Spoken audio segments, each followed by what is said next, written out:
అయితే పాస్టర్ ప్రవీణ్కి సంబంధించి ఆయన మృతికి సంబంధించి అనేక అనుమానాలు వ్యక్తం అవుతున్న నేపథ్యంలో అసలు పోస్ట్ మార్టం లోపల ఏం జరిగింది, డాక్టర్స్ ఏం చెప్పారనే నేపథ్యంలో కూడా ఉత్కంఠ రేగుతుంది. పోస్ట్ మార్టం రిపోర్ట్ ఇప్పటి వరకు ఎందుకు రాలేదని కూడా క్రైస్తవ సంఘాలన్నీ కూడా ప్రశ్నిస్తున్నాయి. అలాగే పెద్ద ఎత్తున అందరూ కూడా ఇది హత్య అంటూ కూడా ఆరోపణలు చేస్తున్న నేపథ్యంలో నేరుగా అక్కడ పోస్ట్ మార్టం జరిగేటప్పుడు, పంచనామా జరిగేటప్పుడు ఉన్న వ్యక్తి సారథి మనతో ఉన్నారు. ప్రస్తుతం మాట్లాడే ప్రయత్నం చేద్దాం. సరే, అసలు ఆ పోస్ట్ మార్టంలో ఏం చూశారు, అసలు ఎటువంటి గాయాలను ఒంటి మీద గుర్తించారు, అసలు మీకున్న డౌట్లు ఏంటి?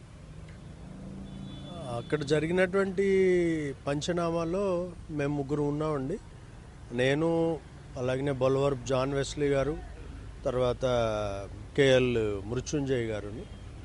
మేము ముగ్గురము, మాతో పాటుగా ఒక లోకల్గా ఉన్న డాక్టర్ గారు ఒక ఆయన ఉన్నారు, క్రిస్టియన్ డాక్టరు, అంటే పగడాల గారికి, ప్రవీణ్ గారికి అభిమాని ఆయన.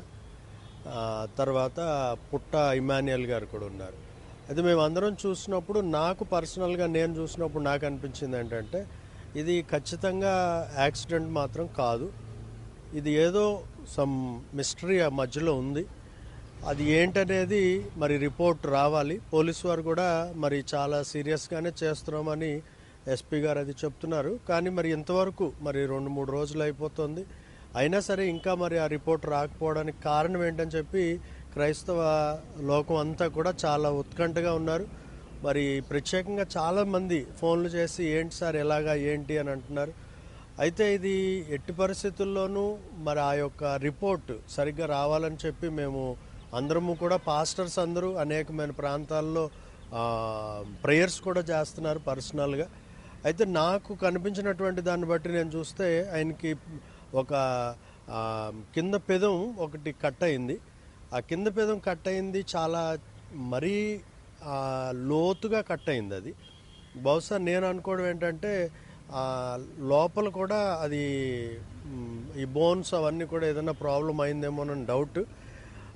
అయితే నేను చూసినప్పుడు మాత్రం ఒకవేళ బోర్లా పడిపోయి బండి ఆయన మీద పడిపోయి ఉంటే కనుక ఖచ్చితంగా ఆ డస్ట్ పార్టికల్స్ అయితే ఆయన ఆ యొక్క దెబ్బ మీద ఉండాలి. కానీ ఆ డస్ట్ పార్టికల్స్ ఏమి కనపడలేదు, అదొకటి డౌట్.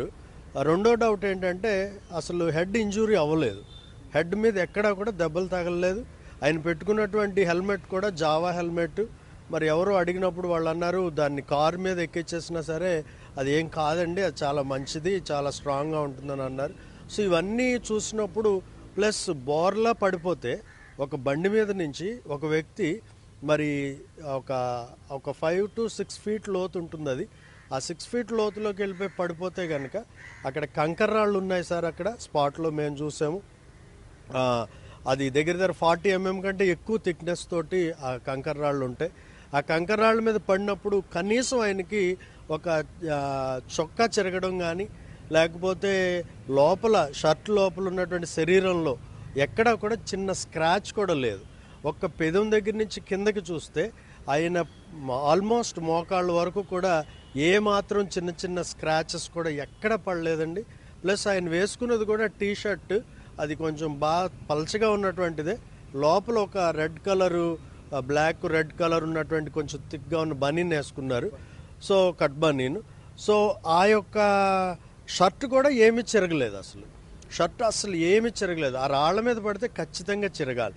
రెండో డౌట్ ఏంటంటే, ఒక మనిషి పడిపోతే ఫస్ట్ బండైనా పడిపోవాలి, తర్వాత వచ్చేసి మనిషి దూరంగా పడాలి, తర్వాత బండి వెనకాల పడాలి. లేదంటే బండి మొత్తం ఒకవేళ ఆయన మీద పడినా ఏ కాలు మీదో, ఏ నడుము మీదో, లేకపోతే ఏ తల దగ్గర అలా పడాలి. కానీ అదేదో ఒక ప్రీ ప్లాన్డ్గా ఫిక్స్ చేసినట్టుగా అనిపిస్తుంది. So these are all doubts. నేను పర్సనల్గా ఆయన శరీరాన్ని అంతా కూడా చూసాం. ఈవెన్ ప్యాంట్ అన్ని కూడా కట్ చేయించాము, షర్ట్ అంతా కట్ చేయించి చూసాము. ఆయనకి ఈ భుజం మీద ఒకటి, ఈ భుజం మీద ఒకటి చిన్న రక్తగాయాలు ఉన్నాయి. ఈ left side, right side, back side ఒక చిన్న గాయం ఉంది. అయితే సైలెన్సర్ కాలింది మాత్రం రైట్ లెగ్ మీద ఉందండి, అది ఒక 9 inches ఉంటుంది. సో అంటే ఈ చిన్న గాయాల వలన అంత పవర్ఫుల్గా మంచి స్ట్రాంగ్గా ఉన్నటువంటి హెల్మెట్ పెట్టుకున్నటువంటి వ్యక్తి మరి ఎందుకు అంత స్పాట్లో మరణించాడు? మరి అలాంటివి ఏమి ఇప్పుడు నిన్ననే, అంటే అఫ్కోర్స్ ఇది మనం చెప్పాలో చెప్పక్కర్లేదు తెలియదు, కానీ ఒక 2-3 డేస్ బ్యాక్, ఒక 1 వీక్ బ్యాక్ అనుకుంటారు, గాడాల అనే ప్రాంతంలో ఒక కారు ఆటో గుద్దుకున్నాయి. ఆ ఆటోలో గుద్దినప్పుడు ఆటో ఒక డివైడర్ మీద పడితే ఆటో మొత్తం నుజ్జు అయిపోయి 12 మందిలో 2 అక్కడే స్పాట్లో చచ్చిపోయారు. మిగిలిన వాళ్ళకి చాలా పెద్ద పెద్ద గాయాలయ్యాయి.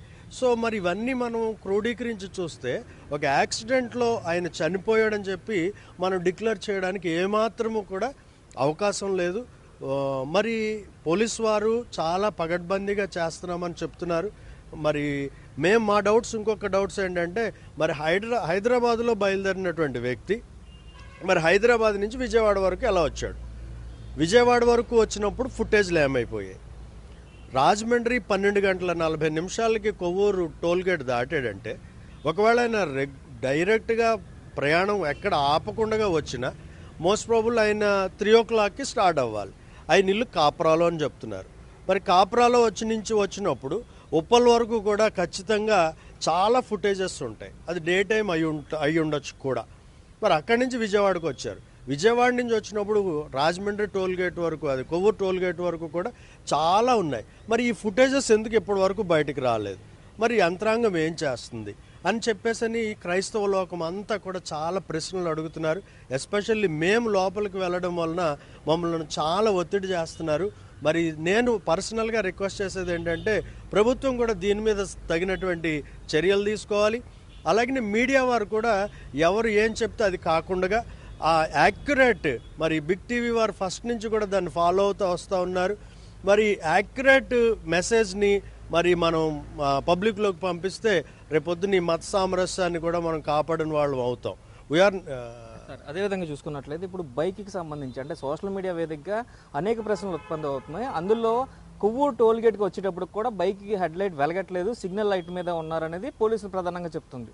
సో అది దానికి ముందే అటాక్ జరిగి ఉంటుందా? అందుకే కొవ్వూరు టోల్గేట్ పడ్డ నుంచి కూడా రామ్మోహన్ అనే వ్యక్తికి లాస్ట్ కాల్ చేసి ఉంటారనేది అందరు సస్పెక్ట్ చేస్తున్నారు. అదేవిధంగా రెడ్ కార్కి సంబంధించి ఒక ఏఐ వీడియో కూడా, అంటే అది గుద్దింది అన్నది అబద్ధం. అలాగే చూసుకున్నట్లయితే ఎవరో ఆ రెడ్ కార్లో వచ్చి అటాక్ చేసినట్టుగా ఒక ఏఐ వీడియో కూడా ఈ మొత్తం క్రైస్తవ గ్రూపులు అన్నింటిలో కూడా తిరుగుతున్న పరిస్థితి కనిపిస్తుంది. దాన్ని ఏం చెప్తారు?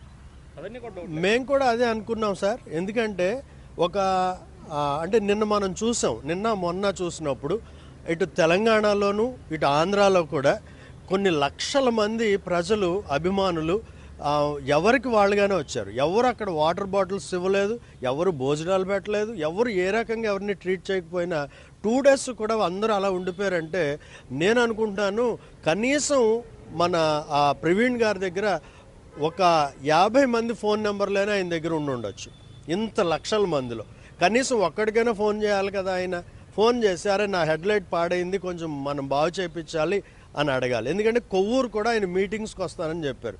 ఆ మీటింగ్ డేట్ కూడా మండే ఎప్పుడు ఇచ్చినట్టున్నారు, మండే ట్యూస్డే ఇచ్చినట్టున్నారు. వాళ్ళ నెంబర్లైనా ఆయన దగ్గర ఉంటాయి. సో ఏమీ చేయకుండా హెడ్ లైట్ పోగొట్టుకున్నవాడు హైదరాబాద్ నుంచి కానీ లేకపోతే విజయవాడ నుంచి కానీ లేదంటే చీకటి పడిన తర్వాత కానీ ఈవెన్ కొవ్వూరు టోల్గేట్ దగ్గరికి వచ్చినప్పుడు కంటే ముందు పగిలిన కొవ్వూరు టోల్గేట్ దగ్గర ఆగిపోతాడు. ఎందుకంటే ఆయన ఫోన్ చేస్తే మామూలు రిచ్ కార్లే వస్తాయి. ఆయన ఒరిజినల్గా కూడా చాలా అన్ని ఇన్ఫ్లుయెన్స్డ్ పర్సన్, జ్ఞానవంతుడు, మంచివాడు, అందరిలోనూ కూడా మంచిగా స్నేహం కలిగినటువంటి వ్యక్తి. సో ఇవన్నీ డౌట్స్ ఉన్నాయి. ఇంకొకటి ఏంటంటే స్పాట్లోకి వెళ్ళినప్పుడు హెడ్ లైట్కి సంబంధించినటువంటి గ్లాసెస్ కానీ అవి ఏమి కూడా అక్కడ ఉన్నట్లుగా కనిపించలేదు. హెడ్ లైట్ పగిలినట్టుంది. ఒక మరి 45 years ఓల్డ్ ఉన్నటువంటి వ్యక్తి, లాంగ్ జర్నీ చేయాలని డిసైడ్ అయినటువంటి వ్యక్తి ఖచ్చితంగా అన్నీ సరిగ్గా చూసుకునే బయలుదేరతాడు. ఇది మనందరికీ తెలుసున్న సత్యమే. సో మరి ఈ విషయాలు కూడా మాకు చాలా డౌట్స్ ఉన్నాయండి.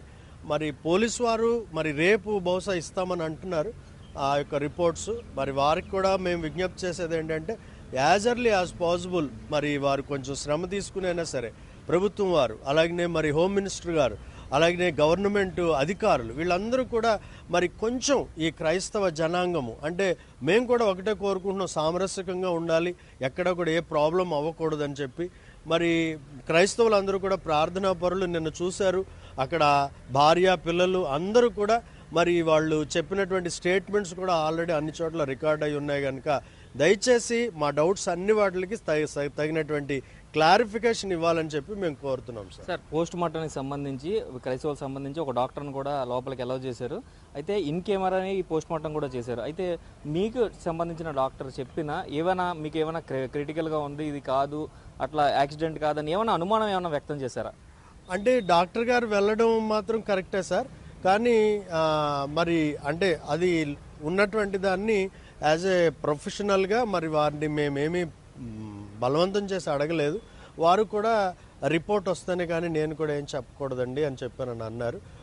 ఆయన వ్యక్తపరిచిన వాటిల్లో కూడా మాకేమీ అంటే డౌట్స్ అవేమి చెప్పలేదు, కానీ యాజ్ ఏ ఆయన మాతో పాటుగా పంచనామాలో ఉన్నారు కనుక మేము చెప్పిన డౌట్స్ అన్నీ కూడా ఆయనకి కూడా ఉంటాయి.